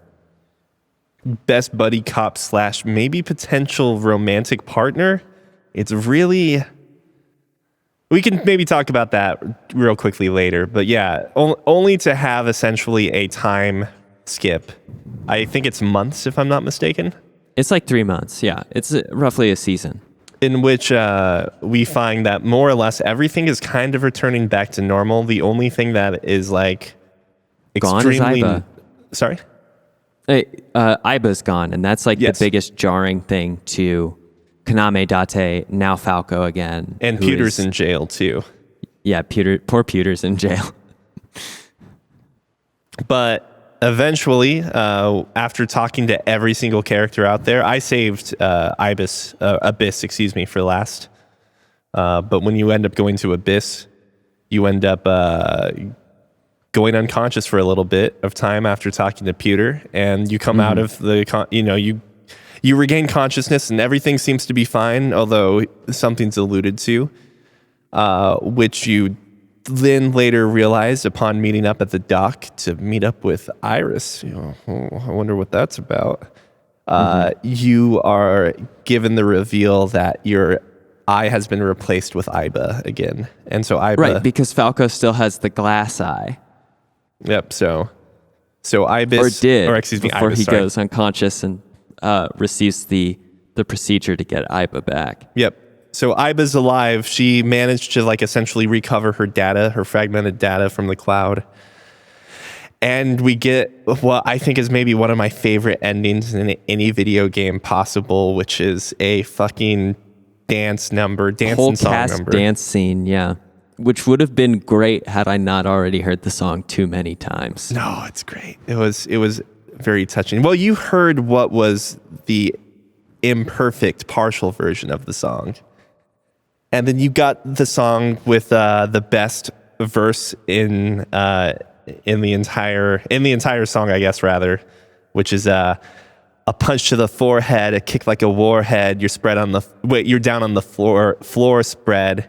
I'm queen of this brawl, and I'll show you all. Yeah. Oh, I did enjoy how each character essentially got their chance to step into the limelight for one last, goodbye, and ode to everything that defines their character. Yep. I love that ending so much. The game balances humor so well for what is otherwise really dark and gritty and violent and mysterious. I mean, I'm gonna say that I didn't think Uchikoshi was capable of writing happy endings. So because all the other Zero Escape stuff is devoid of happy. Is it just an okay resolution where you're like, I can be okay with this? They're always bittersweet, is what I'll say. Which okay. I think this is the only one that isn't bittersweet. Yeah, I think bittersweet endings tend to be applauded as being the best endings, generally speaking, or better endings. But I'd default to that, I think. But this is a game where I found myself growing so attached emotionally to all of these different characters. Even the bad characters I started to actually sympathize with. I mean, some of the bad characters, we'll say. I could take a pass on Oda, honestly.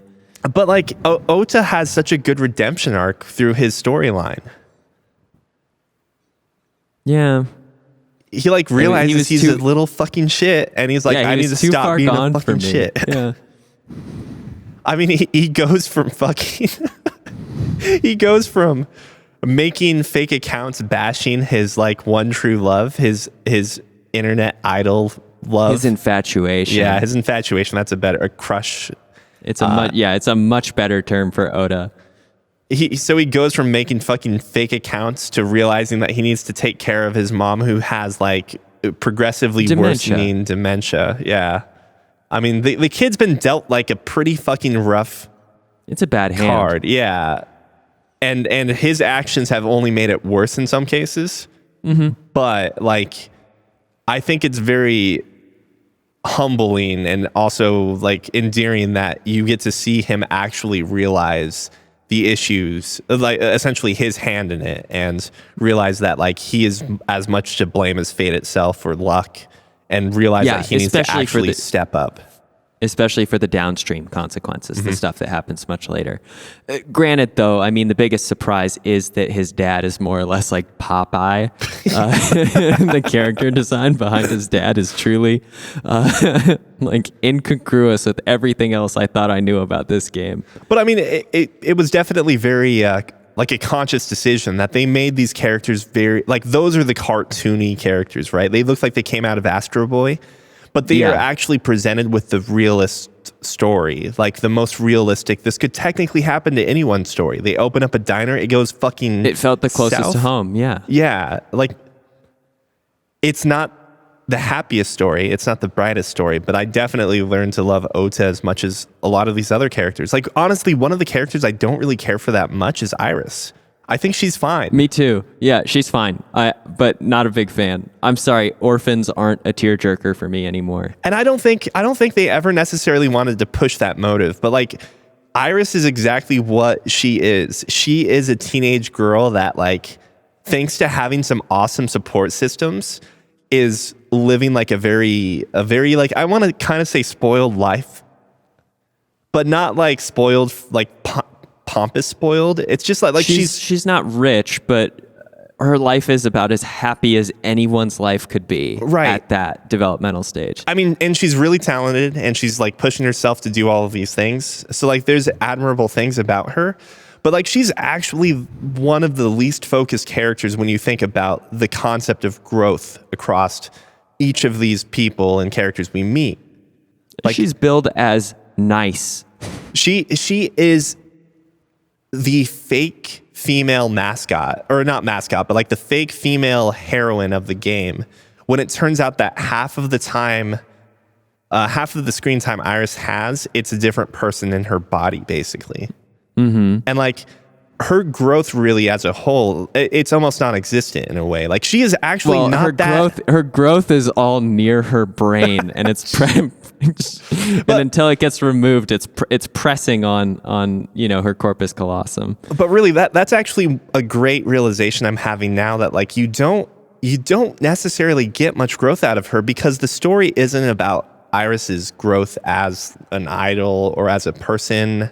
I mean, like there is some growth. Don't get me wrong, but like every other character experiences much more growth. Really, the story surrounds Iris. Like she's a mechanism part. Yeah, but she's not the character that is experiencing like great levels of detail too, in terms of personality and personal triumph and things like that. Like her happenstance and her existence almost matters more than her character in a way. You get more like detail and backstory into Hitomi of all characters, who is, once again, the characters that you don't expect to get much info from, you end up, I think, getting a lot of information that makes them very likable, very amenable. Like Hitomi is truly wonderful, and the more and more you learn about her, the better. You're endeared to Moma, the new Yakuza boss. He's a bad dude. He's bad. He's a bad man, but he's I think like one of the most entertaining and fun characters to interact with, because he's a bad man. He wants to motorboat Iris's breasts. A minor, yeah. No, he has he's attracted to a minor, and the only way that he's protected from consequences for his actions is he uses Date as essentially a go through, and Date isn't taken seriously for whatever reason. I think because Date already has an established character of being like sort of off the wall in certain situations. Like only through that is Moma protected from like also being a true villain. It's I don't even know. Moma's entertaining as hell. Momo's one of my favorite characters, I think, by far. The one person that I felt sympathy for at the end of the day, which I was really surprised about, though, was So Seijima. Like, when you evaluate the actions he takes throughout the game, everything he does when you have the full picture is like, yeah, okay. It's reasonable. I understand why he's doing these things, albeit he gets in trouble. Like, he is a disgraced politician by the end of the day, but it's not like he's being sentenced to years and years in jail or death or anything like that, because I don't think it necessarily matches his crimes. And I don't think he does anything that's necessarily illegal through the course of the game. Like, he does hinder the investigation, but he's not covering anything up so terribly. Everything he does, as you put it, it seems reasonable. It seems like if I were in his shoes, I would do the same thing. He does do the whole like benefit off of a disaster that his son caught. Like, that's the one thing that I think absolutely qualifies is like, this is unequivocally bad, but he's at least using the wealth, I guess, to try and well, no, it's so selfish though. The way that, like, that's the one thing that I can't get over about Sosajima. You mean the chemical plant thing? Always a bad guy is the chemical plant and the destruction of that area and his like profiting from all of the land ownership. Like, he can't be using all of that money to somehow do it for the benefit of the community. It's like, it's all to hide his very shady past and like protect himself and his reputation. He's not doing anything positive with that whatsoever. And that's why I said like the things that happen within the course of the game, so to speak. So it strikes as reasonable perhaps, but certainly not he's not a good person, but I definitely sympathize with him. It's not redemptive. That's what I was looking for. It's not redemptive in any way. While a lot of other characters that we may get these perspectives of like having dispositions that are quite negative towards them at one point or another in the story beats, so is the one character who I think does not get any sort of redemptive arc whatsoever. He just has very like understandable behavior for the character that he is. Well, I think there's also a degree of sympathy I have for him regarding Monica, because I think he actually is in love with Monica, albeit like the huge age gap. Mm-hmm. But he wants her and her child to be happy and safe. It's just that like he realizes that this thing obviously isn't going to happen with him being a politician, right? Not to mention like having a wife and a son already. And when he's presented with this nightmare situation that you just watched your son fucking come in and kill this woman, and you're like, what the fuck am I going to do about that? Like, I being Sosejima, like, I don't want to say he redeems himself in any form or manner, but like I sympathize with the guy now. And I found myself like kind of surprised at that they somehow made this character feel likable to me in some respect, that like I can look at him and be like, okay, you're not the biggest shitbag in the game. But maybe that's also in contrast to the fact that we have Rohan and your son's Saito. An emotionless murderer. Yeah. It's like, what do you do in that situation? Like if you actually, I don't know. I don't want to necessarily argue about the morality of his actions per se, but I believe that he was trying to do the right thing, or what he felt was the best thing in a lot of cases. The chemical plant is absolutely him being a filthy, greedy asshole, though, obviously. Yeah, yep. Rohan, you don't really get too much out of who Rohan, like the actual Rohan, as opposed to like,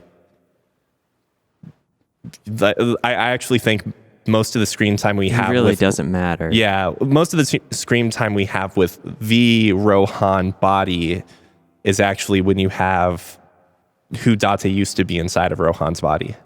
Mm-hmm. Like you get a lot more screen time, and mostly towards the end during, flashbacks. I mean, as a whole though, like I've really just enjoyed how the character designs oftentimes misled you to what you were going to expect out of the character. Like obviously Mizuki being a powerhouse and Oates' family all being very cartoony, but actually having very serious and very like grim outcomes. I thought like the artwork in general, the character artwork is all like gorgeous in regards to like the 3D models. They're not necessarily used or animated the best, but like if you could take a picture of a 3D model, a posed model, and it would be like, yeah, that looks like the character artwork as opposed to a model, right? Agreed. Absolutely agreed. The It's only just thing, as soon as those body parts move. yep, it looks real rough as soon as that happens. The only thing that like bothers me so much is Iris's lack of a skirt. Like, What do you mean? It looks like she's wearing a shirt and forgot to put pants on. Oh God. Okay. I didn't even notice that or think about it. Like ever since the start of following this game, I was just like, what the fuck is wrong with this outfit? But it's obviously not enough to distract me from the story or anything. I really do feel like that there's like some sort of almost implied romance between Date and Aiba. Like not necessarily of physical nature, obviously. I mean, it's an emotional connection. There's like, it's sort of like if you had someone who you exposed to for every waking hour of your day that you cooperated with, in all of those moments too. Like you may squabble, but you're always going to be working towards the same goal. Like so, it's always going to be supportive conflict, no matter what. Like how can you not foster a positive relationship with them? And then the whole romantic end there too is like this person also, by the way, this entity can look nice for you whenever like look nice to you based upon your tastes too. So it's like they can never technically be ugly to you in your eyes. So you don't deal with any of the complication of like, what if Aiba was a male AI in, Date's head? I mean, the idea of even gender at this point, like Aiba is not a biological entity. So it's like... Right. I think of Aiba as a teddy bear in the physical reality because of that weird like pseudo form that Aiba can take when she's outside of Date's eyeball. And then we keep saying she. It's a really interesting thing because I know she codes as she, right? Or she might. She reads as she. Wow, I can't speak anymore. It's just that like I remember us talking about like the potential outcomes of the game and like how it's kind of funny that Date's still a bit of a perv because he's like, is she gonna kiss me? When when Iris tells Date at the end of the game to close his eyes. Which is more just for the reveal of Aiba's return. But like when we talked about the possibility of an ending of like what happens post credits and the possibility of Hitomi and Date getting back together, like it doesn't actually feel as likely. It feels almost like, I don't know. No, like that's past. Yeah. I really do think that they give this implication that they had a happy relationship before essentially the disappearance of Falco. But Falco, like the character of Falco, who I forget what his name finally becomes. The I forget it every name. time. Yeah, I don't remember it. So really we'll call doesn't him matter. 89 in Falco, and it doesn't matter. But I think the guilt and personal responsibility that Falco feels for it will always present like a barrier for having a romantic relationship with Hitomi again. And as you put it, like when you have something in your eye for like in your head for what is it, like 4 years, I think, 4 or 5 years? Yeah. It like their dynamic seems closer to like a husband and wife most of the time. It absolutely does. It is like a bickering couple at the very worst. Yep. And a dream team when they're working together really well. And like I can attest to it, right? I'm narcissistic and I listen to our podcast. So Neil, you're in my head all the time. And it's only been 2.5, 3 years, but I really got over your abrasive personality around the 6-month mark. You would honestly imagine though that like you would go insane if it was something you couldn't deal with too. So Yes, I don't know. I think if Aiba were not an AI there's no way to conceptualize it. Kaname Date would go insane if he was not a perfect fit for the entity that he's cooperating with. There's no other way to go around it. Like, we are people who have been in long-term relationships. We are other human beings who have interacted with people. Like, we know what it's like when you're around someone that you're conflicting with and you can't extricate yourself from that conflict. It is something that absolutely just wears people down in such a immediate and like devastating way. Right. I don't really know what else to say. I was gonna say since it's somewhat tangential. Best story of 2019. You got me to admit it, and now I will happily cheerlead as I have no counterpoints for the past year. I mean, this was the coolest story I interacted with in 2019. It's like, regardless of how rough the game itself is or the fact that it's a visual novel, that's obviously not stopped me in the past. It's my favorite game of 2019. So there was another game that Uchikoshi, the director of this game, worked/wrote on called Ever 17. And when it comes to weird naming conventions, one of the characters, because I eyeball AI, this plays on things constantly. One of the characters' names in Ever 17 is named You. Why you? Well, that's what more recent local fan localizations have chosen to go with to Was avoid. it originally YOU? It was YOU originally. And one of the lines that opens up in the game, like in text in like the really shitty opening, because this is like a 90s visual novel or maybe like early 2000s, is "You are not me." So I think it has to do with identity and stuff in that regard. I haven't gotten too far. I did like 3 streams of it, and then I kind of lost my way on it. I really want to play it with Tiff, which is why I haven't been continuing it, at least as of now. But yeah, no, I don't necessarily recommend Ever 17. I keep hearing that that's like actually his best work when it comes to writing.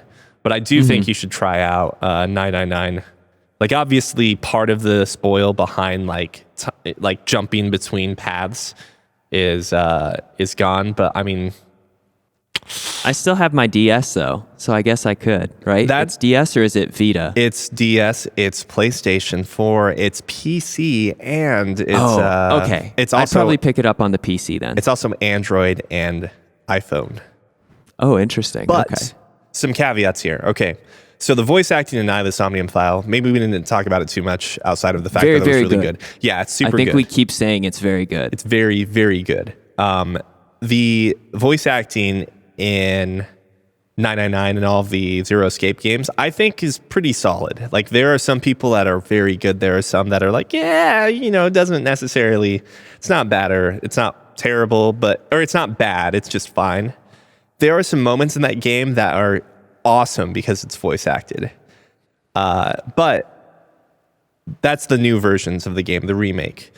There are a few changes in the remake that you may not want to play for that reason. One of which is that puzzles have been dumbed down. Some puzzles. Okay. If you're playing on the iPhone or Android version, they don't have puzzles at all. Literally rip out the puzzles. They're gone. That sucks. And it is a very, very different game. It's an escape room game. So you have visual novel narrative parts, and then you have escape room mechanics. And that's a suggestion to anyone out there that's like listening that wants to hear about, or not necessarily wants to hear about, rather, let me rephrase that wants to interact with a similar game. Yeah, exactly. These games, like, as soon as you boot up the game, you're going to hear some of the sound effects and be like, this is the same fucking sound effect from the Somnium files. Because my experience with the Somnium file was like, they didn't change anything. Except it looks It prettier explains now. why they reused that ASET song like 5 times. They don't have a big budget, man. I don't think this game necessarily had that big of a budget. Like the I hope it made animations money. definitely show that, right? Yeah, they do. They're using that animation software that instead of having like 1,000 strings attached to the puppet, it's still like 6. They're taping ping pong balls to people. You hold a ping pong ball in each hand and then you have one in your mouth. And more or less, like that's what you're working with. Oh, better yet, they're just using Oculus to mocap. Ouch. Nice. Is this where we wrap it? Yeah, this is it. That's Fancy Ramen episode 152. Probably the messiest spoiler cast we could ever possibly had because it's over a game that is, although The linear in the messiest grand game. scheme, not very linear with how you approach it. Comments and questions can be sent to podcast@fancyramen.com. You can find us streaming on twitch.tv at Fancy Ramen TV or Cookie Skimelk for Cookie specifically. We also have friends of the pod at JFrey All Day and Artie Strongman. And last but not least, please tell your friends and family about us. We love gathering new listeners, and the best way to do it is through your word of mouth. Until next week. Bye-bye. Bye.